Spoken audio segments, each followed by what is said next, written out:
नमस्कार दोस्तों। आज आपका सेकंड ग्रेड जो ग्रुप सी का जीके का पेपर हुआ, बहुत ही अच्छा और लेवल का पेपर था और उम्मीद करता हूँ आपके अच्छा हुआ होगा।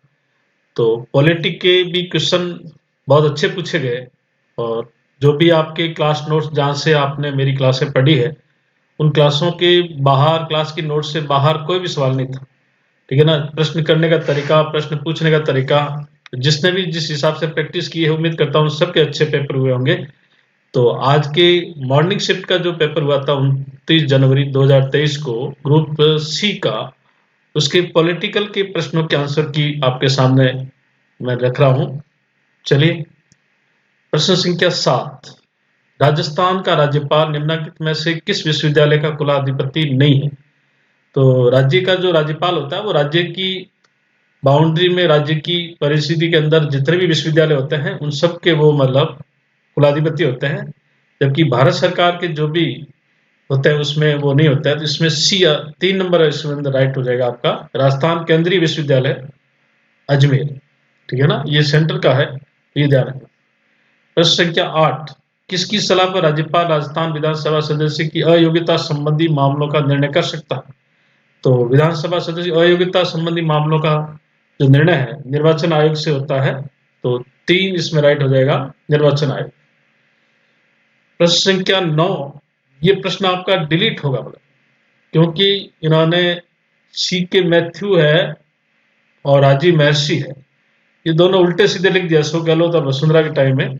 ये प्रश्न अपने राजस्थान हिंदी ग्रंथ अकादमी की बुक्स के अनुसार इनके ऑप्शन है वो बिल्कुल गलत है। तो इस हिसाब से ये प्रश्न डिलीट होगा। बाकी देखो क्या करती है आरपीएससी। ठीक है ना? इसका मैच ही नहीं खा रहा सी के मैथ्यू। और सी के मैथ्यू तो 29 फरवरी 2012 से 15/10/2013 तक रहे और उस समय मुख्यमंत्री अशोक गहलोत थे। और इधर राजीव महर्षि है, वो 22 दिसंबर 2013 से 28 नवंबर 2014 तक रहे। उस समय मुख्यमंत्री वसुंधरा राजे जी थी। तो कहीं मेल ही नहीं खा रहा है, इसलिए इन्होंने ये जल्दबाजी या तो गलत छाप दिया या कुछ भी कर दिया। ये प्रश्न आपके डिलीट जाएगा, बोनस नंबर आएगा। प्रश्न संख्या 10। निम्नलिखित में से कौन सा कथन राजस्थान लोकसेवा आयोग से संबंध नहीं है? इसकी स्थापना दिसंबर 1949 को हुई और फिर प्रारंभ इसके अध्यक्ष सहित 4 सदस्य थे। 1951 राजप्रमुख द्वारा आयोग के कार्यों को नियत करने के उद्देश्य से विनियम पारित किए गए। मुख्य न्यायाधीश एस के घोष को इसका पहला अध्यक्ष बनाया गया। तो देखो, दिसंबर 1949 में इसकी स्थापना हुई थी, ये बिल्कुल सही है। शुरुआत में 1 अध्यक्ष और 2 सदस्य थे, ये 2 ऑप्शन है ना, ये गलत है। और 3 और 4 ये दोनों ही सही है, इसमें आपका 2 राइट हो जाएगा। प्रश्न संख्या 11। 11वां बी, बिल्कुल डी, ये डिलीट होगा प्रश्न आपके, क्योंकि इन्होंने इसमें भी उल्टे सीधे ऑप्शन लिख दिए हैं। तो इसका करेक्शन सही होगा आपके 11वें के अंदर पहले ए के सामने 2, बी के सामने 4 और सी के सामने 3 और डी के सामने 1। ये ऑप्शन कहीं है ही नहीं, 4 तो कहीं स्टार्टिंग में नहीं है। प्रश्न संख्या 11वें का 2, ये 4 होना चाहिए या बी की जगह, इसलिए ये प्रश्न डिलीट होगा आपके। ठीक है, 2 4 3 1, ये ऑप्शन है तो सही, ये ऑप्शन किसी में है नहीं, तो इस हिसाब से ये भी आपका प्रश्न डिलीट होगा, यानी इसको बोनस अंक दिए जाएंगे। प्रश्न संख्या 12। 12वें के अंदर राजस्थान पंचायत राज संशोधन अधिनियम 2021 की गजट नोटिफिकेशन उपरांत ग्राम सेवक को किस नाम से आजकल जाना जाता है? वो बिल्कुल सिंपल है, ग्राम विकास अधिकारी के रूप में। और प्रश्न संख्या 13। 15वीं राजस्थान विधानसभा के दौरान कितने स्थानों पर विधानसभा उपचुनाव हुए थे? 8। ये भी आपको मैंने करवाया था क्लासों के अंदर। प्रश्न संख्या 14। 2017 के राष्ट्रपति चुनाव में राजस्थान विधानसभा के एक सदस्य का मत मूल्य क्या था? 129। 2 राइट हो जाएगा इसके अंदर। ठीक है ना? ये सारे प्रश्न आपकी क्लासों में करवाए हुए हैं। प्रश्न संख्या 15 के अंदर चौथा है, वो मेल नहीं खा रहा है। ठीक है ना, ये कोई लिमिट नहीं होती है, ये ध्यान रखना मतलब। और इसके बाद में राजस्थान विधानसभा की लोक लेखा समिति के सदस्यों का कार्यकाल कितना होता है? 1। प्रश्न संख्या 17, निम्न में से किन्होंने राजस्थान विधानसभा हाल ही में डिजिटल म्यूजियम का उद्घाटन किया? ये मैंने आपको करंट जीके में भी डाला था, मेरे ये वीडियो चले यूट्यूब चैनल पर, उसमें भी। और ऐसे बड़े बड़े प्रश्न मैं लिखता रहता हूँ। बच्चे क्या है, गाइडों में इधर उधर की दूसरी किताबों में ज़्यादा भरोसा करते हैं, टीचर्स को और जो किताबों से एफर्ट करते हैं उससे आप थोड़ा ज़्यादा जुड़ने की कोशिश करें, प्रश्न कभी गलत नहीं होगा। तो ये मैंने आपको लिखवाया भी है, क्लास में भी लिखवाया था, यहाँ भी मैं आपको बता सकता हूँ। तो भारत के सीजे थे उस समय, एन.वी. रमन्ना, उन्होंने इसका उद्घाटन किया था। 1। प्रश्न संख्या 18, राजस्थान सिविल सेवा अपील अधिकरण की जयपुर पीठ के क्षेत्र में आने वाले संभागों को सही क्रम चुनिए। तो इसमें आपका राइट हो जाएगा 4, जयपुर, अजमेर, भरतपुर, कोटा, ये उसके अंदर माने जाएंगे। और प्रश्न संख्या 20, ये भी आपको करंट के इश्यू के अंदर 20 और 22 दोनों प्रश्न आपको वीडियो के अंदर डाले हुए हैं, ठीक है ना, दोनों ही प्रश्न आए हुए हैं। आप इसको आप ढंग से देखेंगे तो जिन्होंने पढ़ा है, समझा है, वो तो बिल्कुल इस चीज की कदर करेगा। भारत की अध्यक्षता में दौरान दिसंबर 2022 की G20 प्रथम शेरपा बैठक कहाँ आयोजित की? अभी ये उदयपुर के अंदर हुई। तो 3 राइट हो जाएगा आपका इसके अंदर। और प्रश्न संख्या 22, आमागढ़ लेपर्ड रिजर्व निम्न में से किस शहर में स्थित है? ये जयपुर के अंदर है।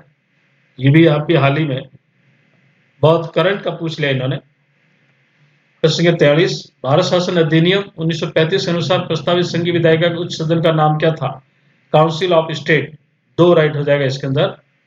कैबिनेट मिशन योजना के अनुसार संविधान सभा का गठन कब हुआ? नवंबर 1946, बिल्कुल सही है। और संविधान सभा की महत्वपूर्ण समितियों के बारे में कौन सा कथन गलत है? तो 2 है इसमें। सरदार पटेल संघ संविधान समिति के अध्यक्ष थे, जबकि यहाँ पंडित जवाहरलाल नेहरू थे।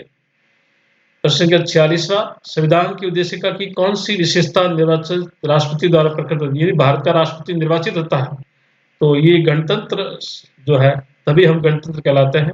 26 जनवरी के दिन गणतंत्र दिवस मनाते हैं। तो 3 राइट हो जाएगा इसके अंदर। प्रश्न संख्या 47 के अंदर 2 राइट होगा इसके अंदर। 4, 3, 2, 1। ए के सामने 4, बी के सामने आपके 3, सी के सामने 2 और डी के सामने 1। ये आपको आर्टिकल क्लास में भी एक एक साफ साफ लिखा हुआ है, ध्यान से देखो। प्रश्न संख्या 49, निम्नलिखित में से कौन भारत के संविधान के भाग 4 क में किसका उल्लेख है? मूल कर्तव्यों का। उसमें कौन सा एक शामिल नहीं है? तो सीधे आओ 4 पे। हमारी राष्ट्रीय भाषा हिंदी का आदर करना भारत के प्रत्येक नागरिक का कर्तव्य है, ये उसमें उल्लेखित नहीं है।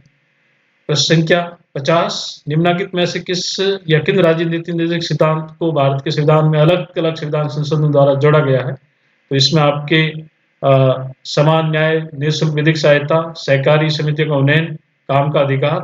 तो ये आपका राइट हो जाएगा ABC। आगे देखिए, प्रश्न संख्या 51, भारत के राष्ट्रपति की पदावधि के संबंध में निम्नलिखित कथनों में से कौन सा सही नहीं है? ठीक है ना, तो 2 है वो सही नहीं है। भारत का राष्ट्रपति है वो उपराष्ट्रपति को अपना त्यागपत्र देता है, जबकि इसमें लिखा है मुख्य न्यायाधीश को संबोधित करके अपने हस्ताक्षर सहित लेख द्वारा त्यागपत्र दे सके। ये गलत है, ये सही नहीं है। 52, निम्नलिखित में से संविधान का कौन सा अनुच्छेद प्रधानमंत्री को राष्ट्रपति और मंत्री परिषद के बीच संचरण का चैनल बनाते, यानी उनके बीच में कड़ी का कार्य करता है? तो आर्टिकल 78 हो जाएगा 4। प्रश्न संख्या 53, ये इसमें आपका 53 में आंसर हो जाएगा 4, 3, 2, 1, 4। ठीक है ना, ये इसकी बहुत पुरानी पार्टियों के नाम दिए गए हैं। और प्रश्न संख्या 54, 1955 में ऐतिहासिक अफ्रो एशियन सम्मेलन कहाँ आयोजित है? ये विदेश नीति संबंधी है, तो ये हुआ था आपका बांडुंग, इंडोनेशिया। और 1955 जो 55वां सवाल है, तो इसमें आपका राइट हो जाएगा 4, हंसा मेहता है वो संविधान सभा की सदस्य थी, यूएनओ की प्रथम महिला अध्यक्ष नहीं मानी जाती है। तो इस प्रकार ये मोस्टली प्रश्न है। तो चैनल को सबसे से ज्यादा सब्सक्राइब करें। अपनी इस क्लास में 90% क्वेश्चन है, ऐसा कोई ऐसा पॉलिटी क्वेश्चन नहीं था जो आपको कराया नहीं था, उसमें से सारे प्रश्न बैठे हैं। और ये आप लोगों का प्यार और कल मैं आपको इसकी डी ग्रुप की आंसर की डालूँगा। आज ये सी ग्रुप का पेपर मेरे पास था, मैंने सॉल्व करके इसको आपके सामने रखा। धन्यवाद।